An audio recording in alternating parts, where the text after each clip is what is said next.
Welcome to Reverse Reset Restore, your go-to podcast for transforming your mental, emotional, and physical well-being. I'm your host, Sally, and today we're tackling the tiny terrors of everyday life, those pesky pet peeves, and how they're really just grievances that end up hurting ourselves. Learn how to relinquish those irritations for a happier, healthier you. Change comes from within.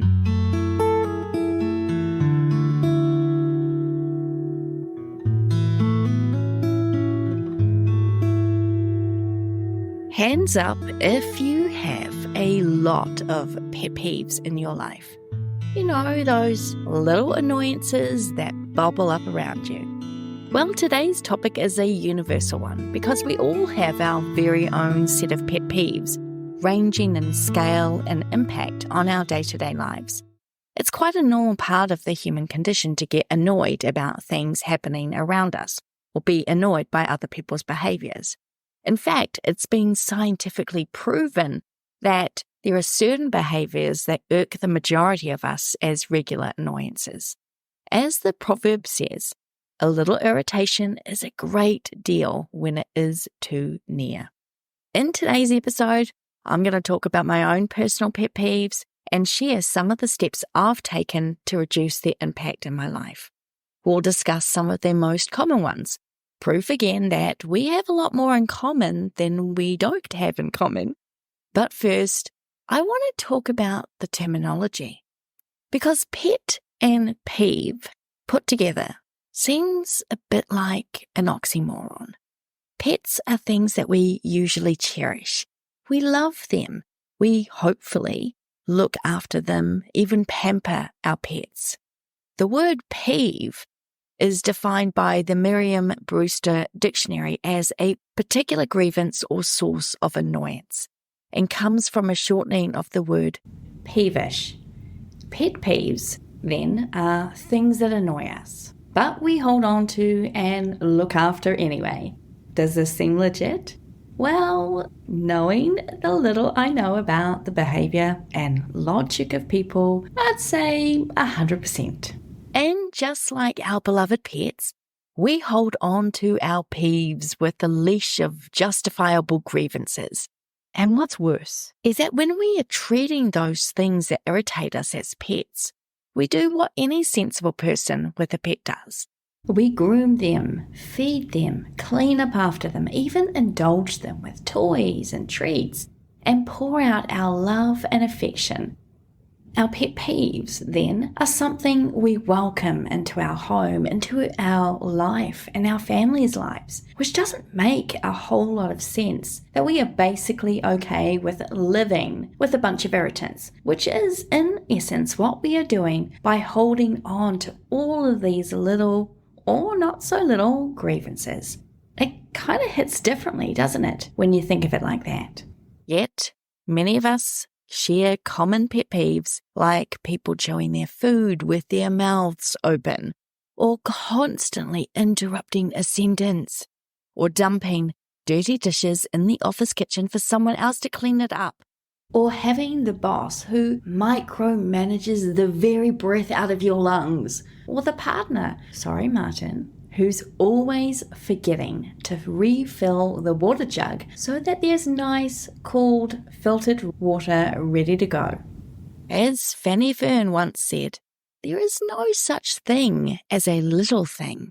Little things are the hinges of the universe. And so pet peeves, while they may seem pretty benign and quite little, when we meet them face to face in the moment, it doesn't feel quite so little because we are justified in the feelings of being peeved.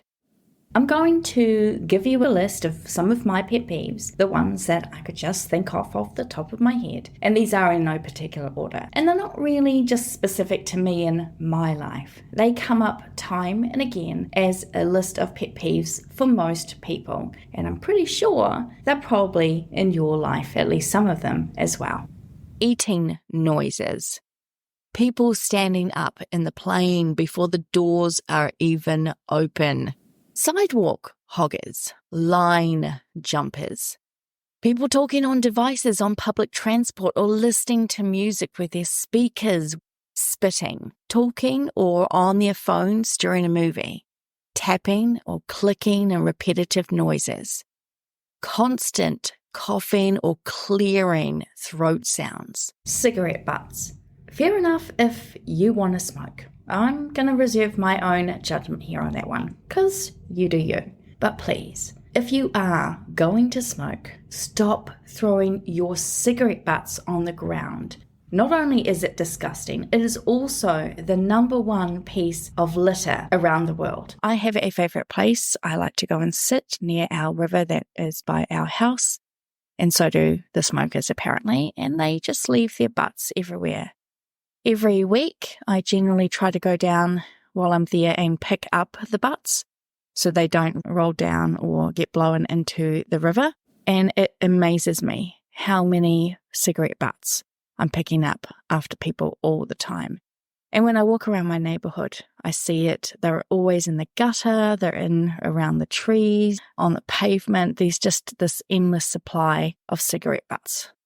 Doggy doo-doo. It's amazing to me how many people will let their dog do their business on the sidewalk or somewhere where it's inconvenient to pretty much everybody. And this is a really big problem in the area I live, which is really annoying because we have multiple dog park areas and lots of spaces where people can take their dogs to do their business and not be in the way of everybody else. We even have bags for people to use for free so they can collect their dog shit and put it in the receptacles. You can guarantee, though, that every single day you'll see several doggy-doo deposits and they're just left there for someone else to deal with. I'm not mad at the dog, I'm mad at the human attached to that dog. People not paying attention to their surroundings. This is probably one of my most challenging of pet peeves. Whenever I leave my house, I seem to find all of my pet peeve nerves are highlighted and on high alert. Take walking, for example. Walking used to be simple, not anymore. I get super annoyed with how many people I have to actively avoid because they are not paying any attention to their surroundings or where they're walking or who's walking around them or the cars or the bikes or the whatever. People are walking with their heads in their phones, their ears plugged up with their AirPods, completely oblivious to the world. Please, for the love of my sanity, stop watching your phone when you are walking down the stairs or in a busy street or crossing the road. There have been so many times, I'm going to be honest with you right now, that I have had to literally resist the urge to push into people who are walking with their heads burrowed in their phones and not paying any attention. And as you can probably tell by my voice, this is still a pet peeve that has a particular frustration of mine. And I seriously only hold back from actually smashing into people because I know it's wrong. And in those moments, I use my imagination to play out what I want to do to them if I didn't actually care about other people or the outcome. So my imagination will have to do. And it's normal that we all have these things in our lives that push our button. I've been fortunate to let go a lot of these pet peeves that I've had. But I got to be honest, like I said, the phone zombie walks is still one I'm working on. Personally, I think it's rude of people who walk with their phones being their visual field because it means I'm always have to be the one that is dodging people. Most days I can let it go, but there are still days when it really just pisses me off. This is a grievance. And it's a grievance I'm holding against strangers. Do they care? Nope.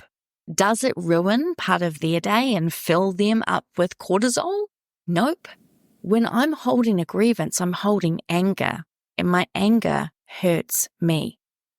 So when I think of pet peeves, I realize just how much we allow what is happening around us to impact what is within us. As Robert Collier said, the things that irritate, disturb, and disgust us all count against our chances of success. Understanding this can help us manage these irritations better, because what Robert's implying here is that if we are constantly focusing on the things that are annoying to us and we pay attention to our pet peeves, then it's really hard to actually focus on anything else in our lives, including the positive opportunities that may come our way. The joy of being outside in the fresh air is quickly dashed, or the simple need to get from point A to point B without navigating the multitude of human obstacles before me is overwhelmed when I entertain my sinister thoughts, which aggravate my feelings. And the next minute, I am muttering under my breath how much I hate people. And I don't hate people, not at all. I just hate the selfishness. And yeah, I know things change and society shifts, but it seems to me that we're becoming more and more removed from thinking of anyone other than ourselves. Or maybe I am just becoming a grumpy old curmudgeon.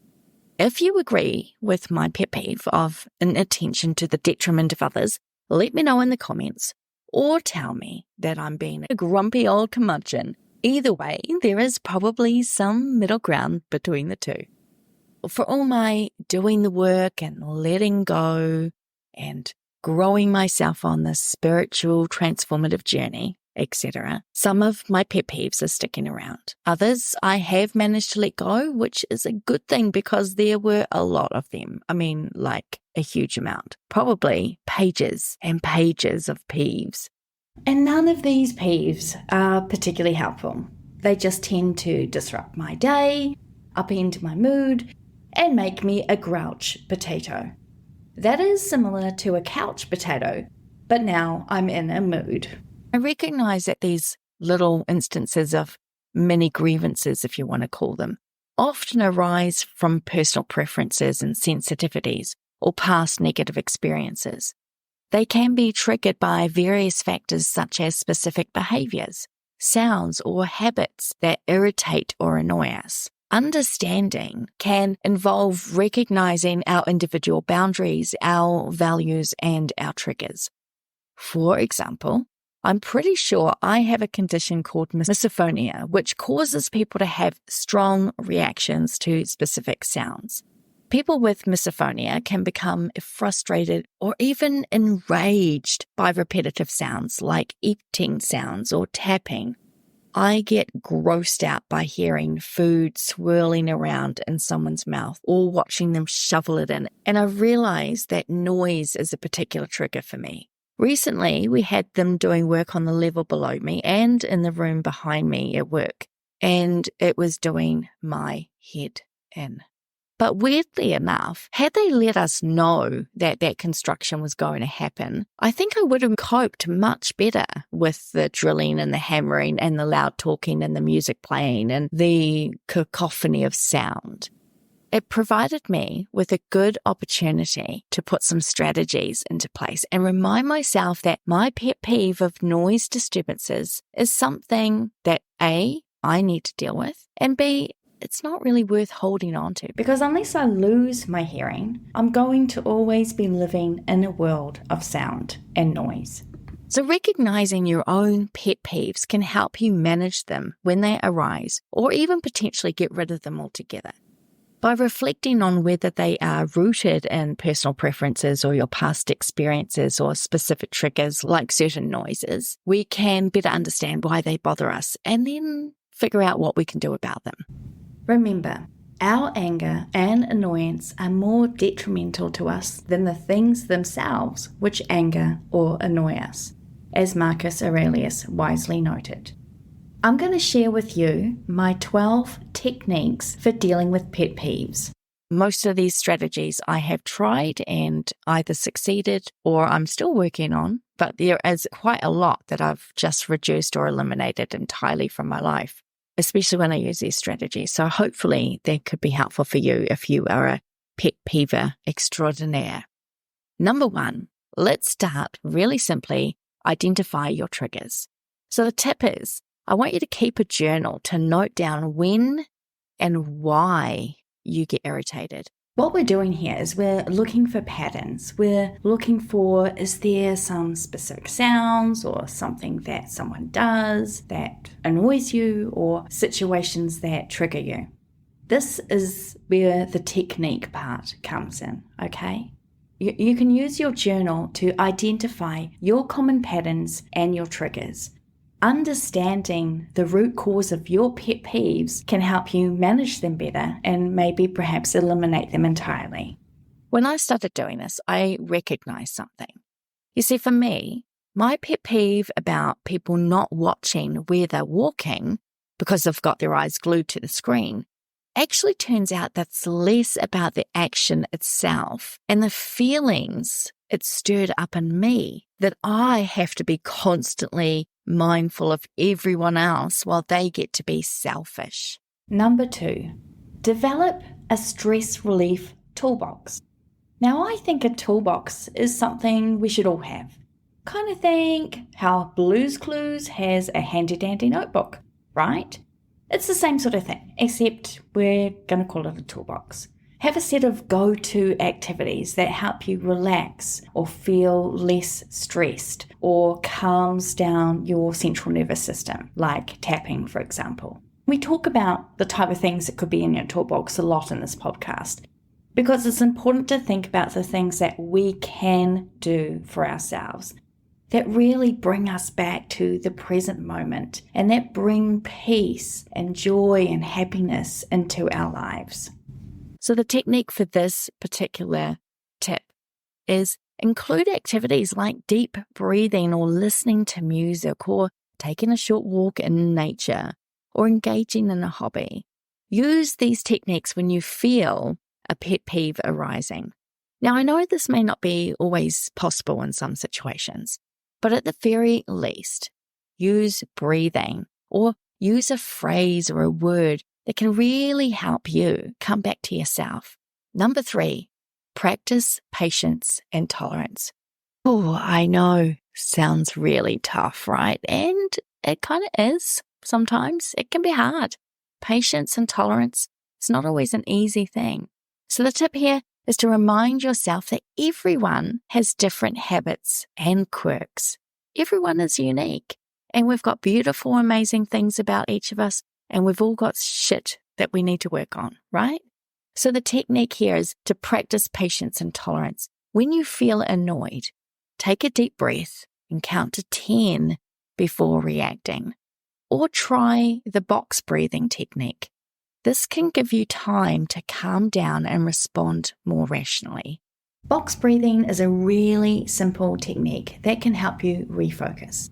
Let me show you how. I'm going to take you through the steps and we'll do it together. Step 1, breathe in through your nose for a count of 4. Step 2, hold your breath for a count of 4. Step 3, slowly exhale through your nose for a count of 4. And then step 4, to complete the box, repeat the first 3 steps until you feel recentered. And since there is nothing like at the present to give something like this a go, let's do it together right now. And I'll do the counting for you. All you gotta do is focus on your breathing. I'll take care of the rest. Here we go. Breathe in for a count of 4. 1, 2, 3, 4. Hold for 4. 1, 2, 3, 4. Exhale for 4. 1, 2, 3, 4. And get yourself ready. We'll go again. Inhale. 1, 2, 3, 4. Hold for 4. 1, 2, 3, 4. Exhale for 4. 1, 2, 3, 4. Pretty easy, right? Take your time. I actually make my 4s quite a slow, long 4. So, 1, 1, 2, 3, 4. That's not what we're doing here. It's 1, 2, 3, 4, or as long as you can do that 4. The more that you do this type of breathing technique, what it does is it helps calm your central nervous system down. It helps bring you back into your body, into your moment in space and time, here, now. And then hopefully everything sort of resets itself, right? So that you can go, okay, I can move beyond this feeling that I'm in at the moment. Number 4, use humor to diffuse irritation. So approach pet peeves with a sense of humor when it's appropriate, obviously. Try to find the humor in the situation, because sometimes laughter can diffuse tension and help put minor annoyances into perspective. So there's obviously a lot of different ways that you could apply this technique to your life. So when something annoys you, maybe you could imagine it as part of a comedy sketch. This can help you see it in a lighter, less irritating light. My dear friend George noted how annoyed I got when driving in the car because of other drivers. Okay, maybe less annoyed and more enraged is the correct terminology. But I'm not alone in this. Even actor Katie Holmes admitted, I have some road rage inside of me. Traffic, especially in LA, is a pet peeve of mine. Hands up if you can relate to the frustration of how many bad or ignorant or selfish drivers there are out there on the roads acting like they own them. Maybe put both hands up and your feet too if this is high up on your list of annoyances. Anyway, George appears one day with a piece of paper in hand and gives it to me. It's for when you're driving, she said. And I looked at it, and it was a picture of Thor and the Hulk from a scene in the movie Ragnarok. In this particular scene, where they are pitted in a gladiator-like battle, Thor is trying to pacify Hulk with, hey, big guy, the sun is getting real low, sun's going down. It's a funny, weird expression, but it worked. Both for me and the Hulk.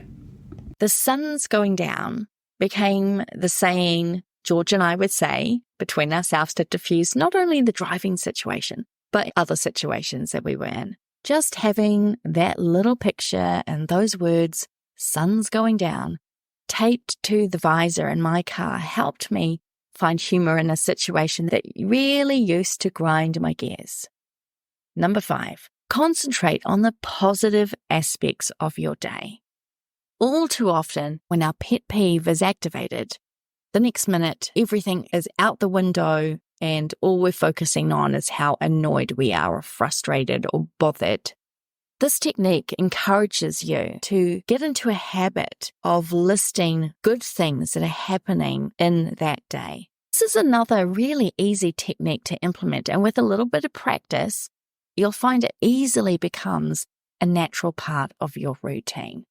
When you stop focusing on the pet peeve and you start focusing your intention on what are good things that have happened to me today, you'll actually create more good things in your life. Number 6, engage in mindful practices. Now, we talk a lot about mindful practices here on the Reverse Reset Restore podcast. It'll be one of those conversations that come up time and time and time again, because the reality is having a mindful practice in place really does assist you in changing your perspective and helping you lead a more calming and fulfilling life, finding ways to have some more peace, being more present in the moment. So that's what mindfulness is really about. So the tip here is to incorporate mindfulness into your daily routine, staying present and focusing on the current moment, rather than dwelling on past annoyances or worrying about future triggers. Mindfulness techniques can really help reduce reactivity to pet peeves. And the technique you can employ here is just spending a few minutes every day in meditation or doing mindful breathing, or just choosing your favorite mindfulness activity. Number 7, set clear boundaries. In other words, communicate. Communicate your needs and limits to those around you. Express your concerns calmly and assertively to those that you live with or you work with or whoever might be in your sphere of where these concerns are. Because letting other people know about your pet peeves can help prevent unintentional miscommunication and foster better understanding. But you also need to be aware of where your pet peeves might be coming from and what's your responsibility and what perhaps you can expect from others. When I was working in medical dispatching, I had a colleague who every single time he moved his mouse, he would tap it on the table. Like, move it, tap, tap, tap. Move it, tap, tap, tap. You probably know the sound or can imagine it. This was a sound that wasn't needed in an already busy environment with emergency ambulance services. Now realizing that noise is a trigger for me, I eventually was like, I can't take this anymore. This constant tapping. And so I had to approach it. And I could have been like, your tapping's really annoying. But would that have been effective? No. And that's often the trouble that we come into because that's the approach that we take, right? So I approached him with the technique here of using the I statement. Hi, I'm not sure if you're aware, but you generally have this little habit of tapping your mouse when you move it. And I'm finding the tapping draws my attention away from my caller, and it kind of adds a bit to my stress when I'm trying to concentrate on the call. Would it be possible for us to get you a mouse pad so it could reduce the sound of your tapping on the desk so I'm not hearing it so badly? See how that works? I explained what the problem was. I said it was my problem, and then I also offered a solution as well, without saying to him, you're annoying me, your tapping's frustrating me. The solution here was, let's put something underneath your mouse so you can still tap, but it's just going to reduce the impact so I'm not hearing it at the same level. So if someone does something that really annoys you, it's really important to work with them. Also, you have to take responsibility as well. So for me, where I could, I would work as far away from him as possible to minimize the impact. But sometimes when I was dispatching an ambulance, I had to sit right next to him because he was dispatching other ambulances, and that's where the desk was situated. So it was just being mindful of like, okay, I have asked him to be aware of this habit, but also how can I distract myself so that I'm not constantly thinking about what this other person is doing? Because ultimately, I'm not responsible for what other people do, right? We're only responsible for our reactions to what is happening around us. So even though I asked him, not letting that sit on my nerves was up to me. So the technique that you're going to employ here is using I statements to express how certain behaviors affect you and what you would prefer instead. Number 8, practice empathy. So here's your tip. Try to understand the perspective of the person causing you irritation. Now, this is where we have to step into someone else's shoes, right? And that's always something that we're encouraged to do, but very few of us tend to do, I think, so much nowadays. So the technique here is ask yourself why the person might be behaving in a way that annoys you. This can help you develop empathy and reduce your irritation. I know this isn't always so easily done for the people in our own lives, let alone the strangers that we encounter that we might feel irritated by. So here's a couple of ways that I've found that have helped me be more understanding and also have allowed me to drop the feelings of being annoyed or angered in the situation. The first technique is just asking yourself, is this person or is this situation or whatever's happening, is it really worth the energy I'm now working from? What you're really asking here is, are you really wanting to hold on to the anger that this is creating in your body? If yes, I guess that's your prerogative. But if the answer is no, then you can choose now to drop the peeve. I call this working in the opposite spirit because sometimes I get really angry about things and I have to choose, am I going to hold on to that anger? Am I going to hold on to those cortisol levels that are rising up in my body? Is it worth it for me to hold that for the satisfaction or the justification of being angry or annoyed? Probably not, right? So for me, the way I do this is go, does that really concern me? Does it matter? Does it affect my day? Is it going to make a difference to me or to that person or to the situation if I say? If it's not going to be something that's really worthwhile me getting all, upset about, then okay, I'm going to choose to just drop this now because it's not worth the aggravation that it's creating in my body, in my mind, and in my feelings. The second technique is to make up a story about that person and their situation that helps you feel empathetic for them. Take, for example, a person who is driving erratically on the motorway. It's a common annoyance. But perhaps in this situation, they are weaving in and out of lanes because they've just had terrible news about a loved one and they are out of their mind with grief trying to get to the hospital. Or maybe they had a really bad meal and they need to get home to the toilet before their bowels explode. See what happens when we can create a story in our heads that changes the way we view that person. We humanize them. We give them a sense of ourselves when we are empathetic. Give this a try. See what happens to your mood and your thinking when you do this. See how it allows you to see yourself in someone else. And see, as Moshe Hamid says, empathy is about finding echoes of another person in yourself. Number 9, create a gratitude ritual. So the tip here is to focus on the things you appreciate in your life. And there is a multitude of techniques that you can do to start implementing this into your day. For one technique, you might just decide that every morning you're going to start your day by writing down 3 things you are grateful for, or 5 things, or 10 things.